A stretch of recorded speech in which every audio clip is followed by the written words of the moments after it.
ఉచిత వైద్యం అందించాల్సిన ప్రభుత్వ ఆసుపత్రిలో ఓ వీల్ చైర్ కోసం పేద మహిళ తన సెల్ ఫోన్ ను తాకట్టు పెట్టాల్సి వచ్చిందన్న ఆరోపణ ఇప్పుడు తీవ్ర కలకలమే రేపుతోంది.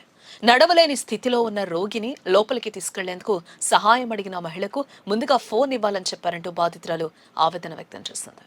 అనంతపురం ప్రభుత్వ సర్వజన ఆసుపత్రిలో వెలుగులోకి వచ్చిన ఈ ఘటన ఇప్పుడు సోషల్ మీడియాలో పెద్ద చర్చగా మారింది. అనంతపురం ప్రభుత్వ సర్వజన ఆసుపత్రికి ఓ మహిళ తన కుటుంబ సభ్యుడిని చికిత్స కోసం తీసుకురావడం జరిగింది. అయితే రోగి నడవలేని పరిస్థితిలో ఉండడంతో అక్కడే ఉన్న వీల్ చైర్ ఇవ్వాలని సిబ్బందిని కోరిందట. అయితే వెంటనే వీల్ చైర్ ఇవ్వకుండా తన సెల్ ఫోన్ ను తాకట్టు పెడితేనే ఇస్తామని కొందరు సిబ్బంది చెప్పారంటూ కూడా ఆమె ఆరోపిస్తూ ఉన్నారు. రోగిని లోపలికి తీసుకువెళ్లాల్సిన అత్యవసర పరిస్థితి ఉండడంతో తన ఫోన్ ఇచ్చి వీల్ చైర్ తీసుకున్నానని కూడా చెప్తుంది ఆ మహిళ. ఇక్కడితో ఆ విషయం అయితే ముగియలేదు. అదే సమయంలో ఆసుపత్రి తనిఖీకి వచ్చిన ఏపీ జీఎంఈ విష్ణువర్ధన్ ఎదుటే బాధితులు జరిగిన విషయాన్ని వివరించింది. తన ఫోన్ తీసుకుని వీల్ చైర్ ఇచ్చారని కూడా తిరిగి ఫోన్ తీసుకోవడానికి కూడా ఇబ్బందులు పడ్డారని ఆమె చెప్పడంతో అధికారులు అప్రమత్తమయ్యారు. దీంతో ఈ వ్యవహారం ఒక్కసారిగా కూడా బయటకు వచ్చింది.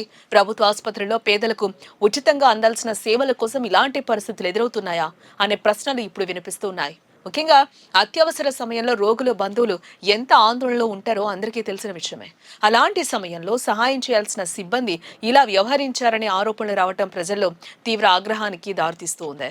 ఈ ఘటనకు సంబంధించిన వీడియో కూడా సోషల్ మీడియాలో ప్రస్తుతం నెట్టింట వైరల్ అవుతోంది.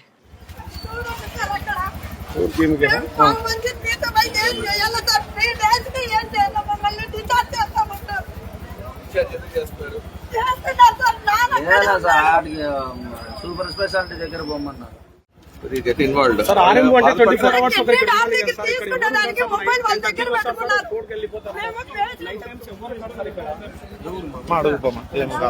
అడుగుపమ్మా